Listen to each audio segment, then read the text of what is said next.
So like I said, I've been involved with EWB for almost 5 years now. It's an organization I'm really proud to be a part of and I'm really, really passionate about. In the 5 years that I've been around, I've seen it grow, and I've seen it transform, and I've seen it turn into this organization that, again, I'm just so proud to be a part of. In January 2012, so just this year, we came up with a new vision. And the new vision articulates well our approach to development and the way we do things. And it also sets forward the path for the future. And there's a lot of things encompassed in that vision, a lot of things that are really exciting and really powerful. But the thing for me that is the most exciting and that I identify with the most is the idea of creating systemic change. And so I want to talk about systemic change a little bit, because I think those words sometimes can get brushed to the side or be thought of as just buzzwords. But they're not. They're really valuable words, systemic change. There's a lot to them. And so let's dive into it.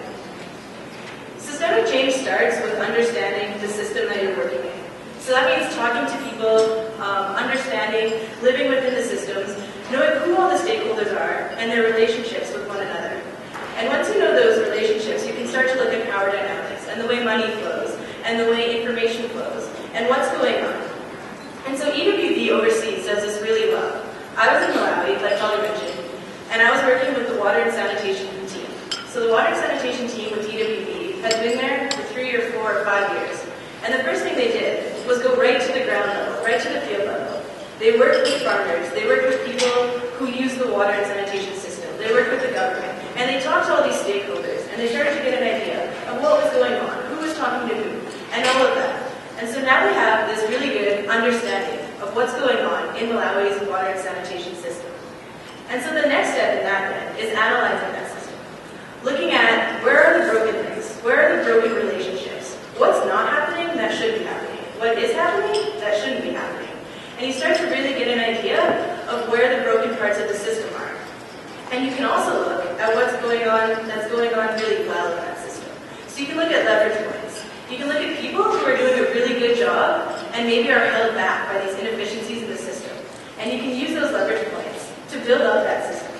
So the water and sanitation system, the overall goal, is to provide water to 100% of the people 100% of the time. But that's not happening in Molaro. And why is that not happening? And what are the broken parts of the system? So one broken part that I looked at when I was there was that you have the district level government, and they're the people who are providing water to the people in the rural districts. And then you have the people living in those rural villages, and they're the ones using the water. And there's not a very good relationship between those two players in that sector. And the reason is, people live far away. Maybe they can't talk to the government. Maybe the government is in one central location and there's people in rural communities where there's no roads and they can't get to the government, they can't talk to them.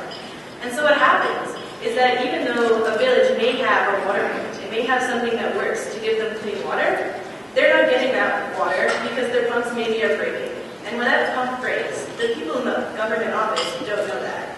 And the people in the office have the capacity and have the people who can fix those water points. But they're sitting there and they don't know that that water point is broken. And that's because that relationship between the government and the people using the water point is broken. So after understanding that system and then analyzing that system, then you can start to actually create change within that system. And so what I worked on was getting a data management system going with the people at the government office. So I worked with a man named Edgar Beery, and he was one of those leverage points I was talking about. He's very smart, he's a forward thinker, he's great on computers, he's personable, he's a great manager. He has all this potential, but again, was suffering from that broken relationship. So we created a data collection system where people from the government would go to every village in that district 3 times every year, and they would do surveys. They'd talk to the people, they'd say, how many water points do you have? Are they broken? If they're broken, why are they broken? How can we fix them? How can we get people over there? And then they come back to the government and they relay that information. So that system is now working. That relationship is fixed. And the beauty of it is that EWB really has no part in that system. So I can leave, I'm standing here in Canada now, and that's still happening there. Because I didn't immerse myself in the system, I tried to create the system change so that the system can fix itself. And so we're doing that in Malawi, we're doing that several places in Malawi with different inefficiencies and different broken parts of the system. We're also doing that in Ghana with agriculture, governance. We're doing that in Burkina Faso. We're doing that in Zambia. We're working in all these different systems, in these different sectors, and doing just that, not becoming part of the system, but trying to make the system better, trying to create systemic change. And so I talked about that vision, and I said it's a way forward, and I said that really makes me excited. And the part that it's a way forward for me is that we're starting to apply this systemic thinking, all the things we do overseas, in Canada. So we have lots of program areas that we do here in Canada. We do youth engagement, where we might go to a high school or an elementary school and talk to them about international development. Or we talk a lot about global engineering. So we go talking to the first-year engineering students and say, you know, you're an engineer and you have a lot of power to change the world. And so we're talking to them in their first year. But what we realize is that doing that makes us become part of that system. And if we leave, that won't happen anymore.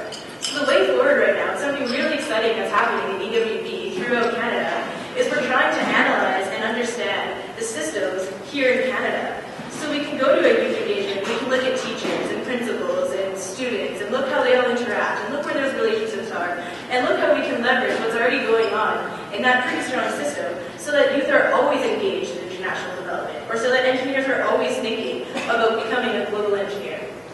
And so with that, I'm going to leave you guys with two challenges. The first challenge is for tonight.